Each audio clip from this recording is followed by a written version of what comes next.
Good morning, everyone. I'm Shadrack Amponsa from Ghana, a research scientist and mechanization expert. And I present to you Transforming Ghana's Agriculture, the role of appropriate intermediate technology. Just a profile of the agricultural sector in Ghana. It employs over 50% of the population and contributes 15% to GDP.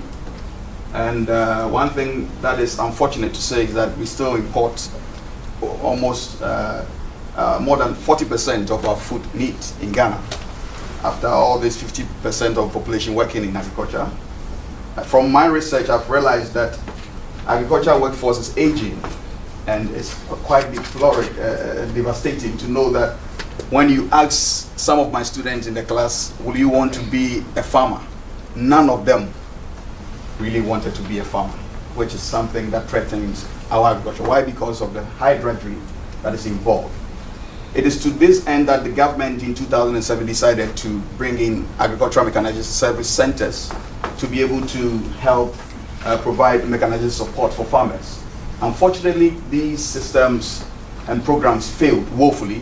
Why? Because most of the machines that were brought in were not tailor-made to our system, and the field conditions were not favorable to this machine, so they failed. And you can see that there's been a lot of abandoned tractors and combine harvesters that are there when you go to the northern part of the country. It is quite devastating to say these things.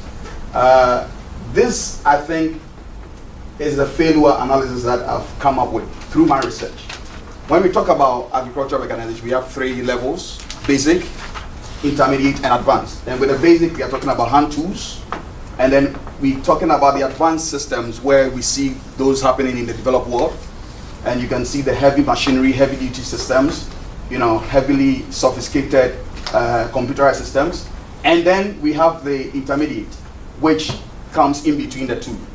So you can see a farmer using a cutlass now being given a reaper to harvest, and then a thresher for threshing rice. This was the plan of the government. They jumped from basic, skipping the intermediate, and then they went to advanced. So unfortunately, the intermediate system, which could have been the most sustainable alternative for success, was skipped. Why is it sustainable? Because it's easy to access it, ease of operation, and then ease of maintenance, and also demand driven, most importantly.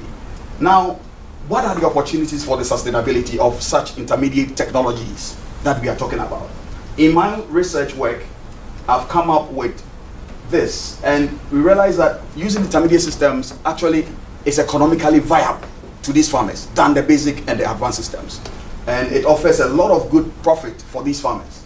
And aside the arable lands, the tax exemption on agricultural machinery and all that, and also the stable political environment, human capital is one opportunity that we can leverage on.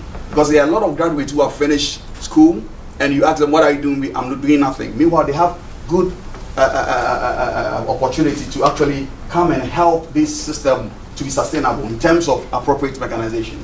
And then we have several local research ideas on intermediate technologies. Actually, I've been working on a lot of these ones for the past 5 years, and these are some of the examples that have been done, adapting advanced systems to suit the local conditions. You can see cassava harvesters all in the line, and some threshers for rice, and yam storage as well. These are ongoing research, and a lot of them are still being done.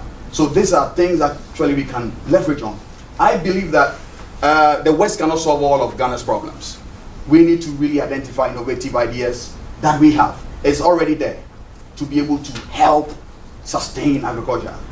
It is true, we have no currently we don't have any formal public system to take up these research into action.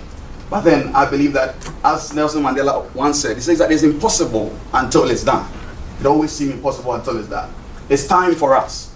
And I believe that with this, I'm calling for support in terms of cross-sector collaboration to be able to make this happen.